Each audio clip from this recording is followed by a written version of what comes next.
Hi, I'm Danielle. I am a self-published author local to Rockwall, Texas, and this is my first book series.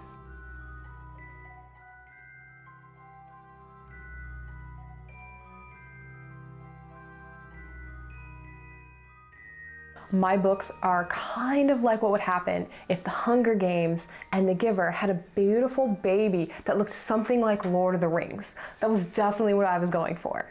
My books are dystopian, which is kind of more how we're seeing the world these days, where we understand that we have so much and it could be perfect, and yet somehow there's all these problems with it.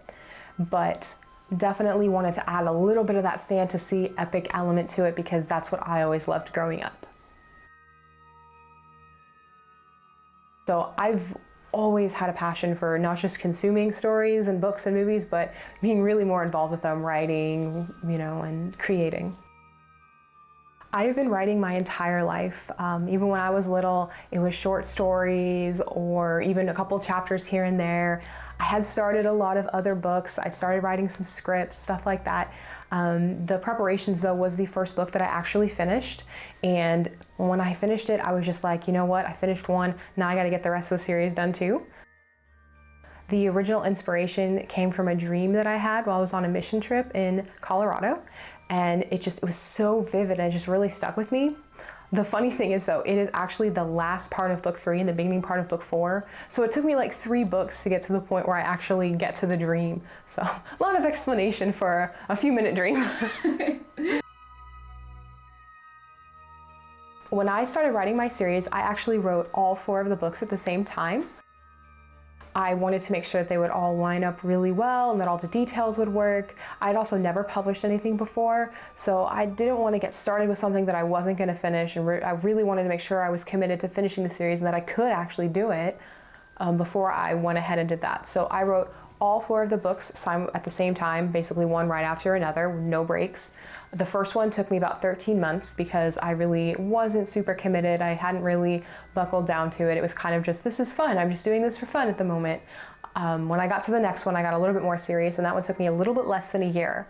The last 2, I just wrote them I was like, nope, I'm this far in, I'm gonna do it, I'm committed. And it took me about 16 months between them. So altogether, it was about 3 years to write all 4 books. Oh, wow. To publish them, because I'd never published before, it took me a little while to get that going.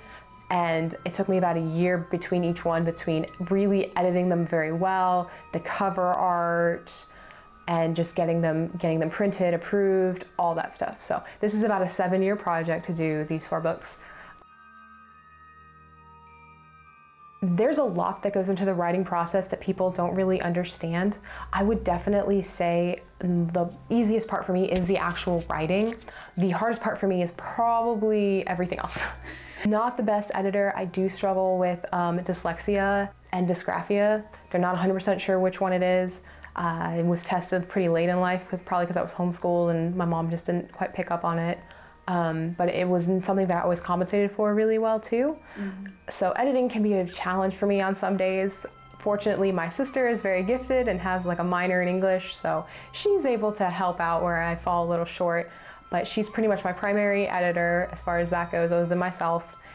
Marketing isn't my favorite either. I'm more of an introvert, but you have to be very extroverted to be a good salesperson. And since I did go to a lot of events that require me to be more outgoing, that's a lot of energy.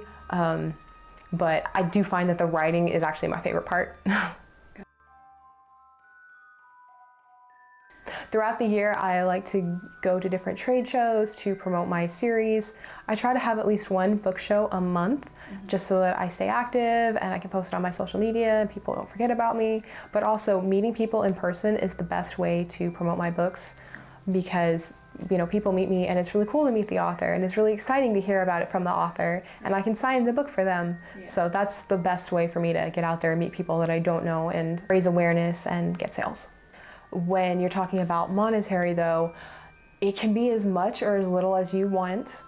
Amazon actually has a great option for people who just kind of want to do they wrote it for fun, they want to publish it for fun, they don't want to pursue it really hardcore. They can publish it as a Kindle there for free. It doesn't cost them anything, and they get royalties off of it.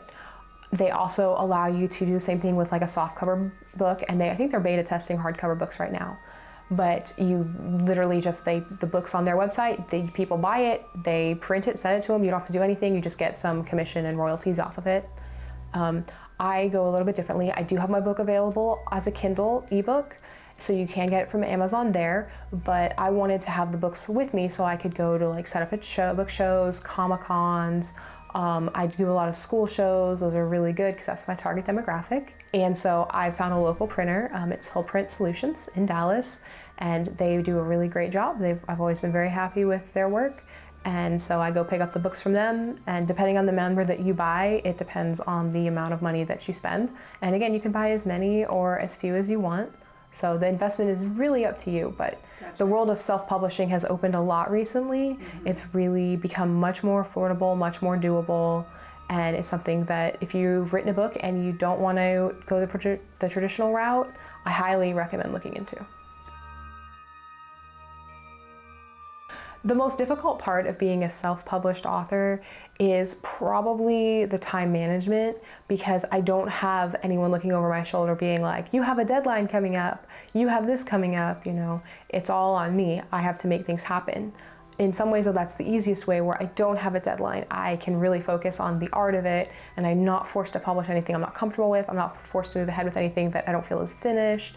So it's a double-edged sword, where it's hard because I have all the accountability and it's only to myself, but also I can make the decisions that I want to make and need to make for my own series.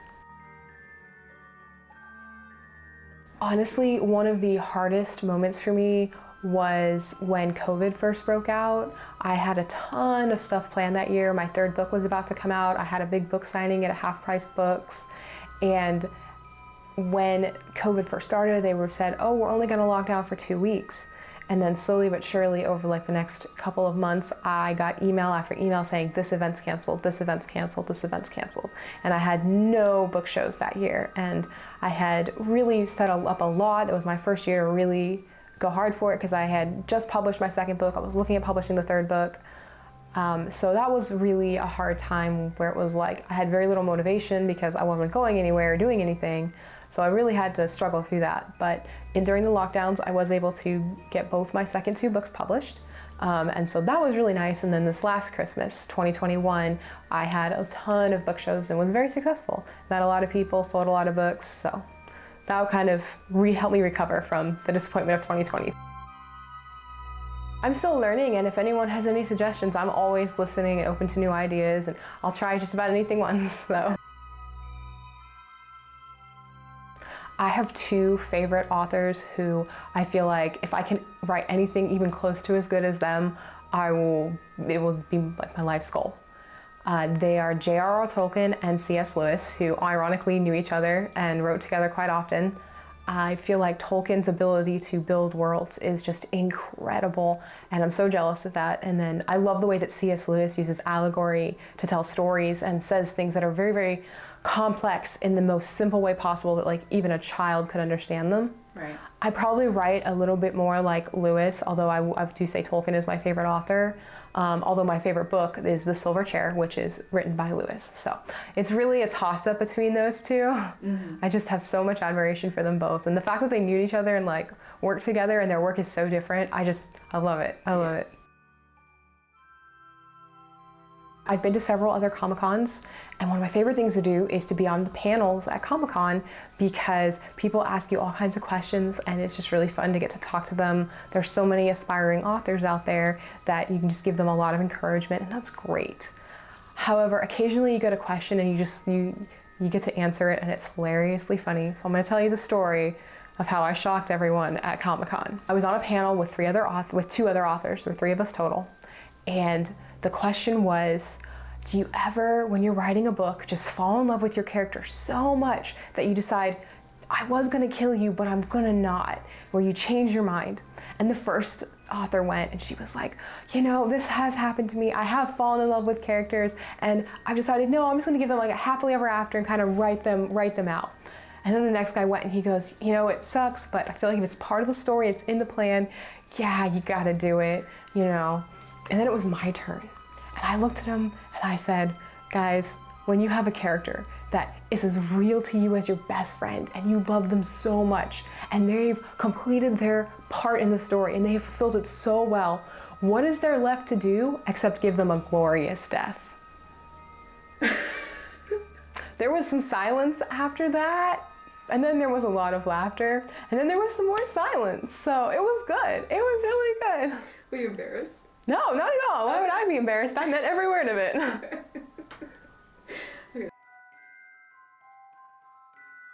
I meet a lot of people who are interested in writing a book or becoming an author or pursuing writing in some way. And my advice to them is always just do it. Just go for it, you know. Don't stop. Don't let anything hold you back, because I'd say the hardest part for most people is just getting it done and just doing it. There's so many options for self-published. You know, there's so many different ways that you can go about getting yourself printed, even if a publisher rejects you. Don't limit yourself, just do it. You know, it's all kind of on you. It is that accountability thing where you make your own schedule. If you have time for it, then you can do it. You can make anything happen if you really try hard enough. There you have it. I hope I've inspired you with Danielle's story and helped you out with some tips to those aspiring to be writers and authors. I would like to thank Huckabee's Coffee for allowing us to film, and the Roy City Public Library. And if you're in the Rockwall area and want me to share small businesses around your area, please let me know in the comments below. If you like this video, please give me a thumbs up and subscribe. Looking forward to seeing you soon.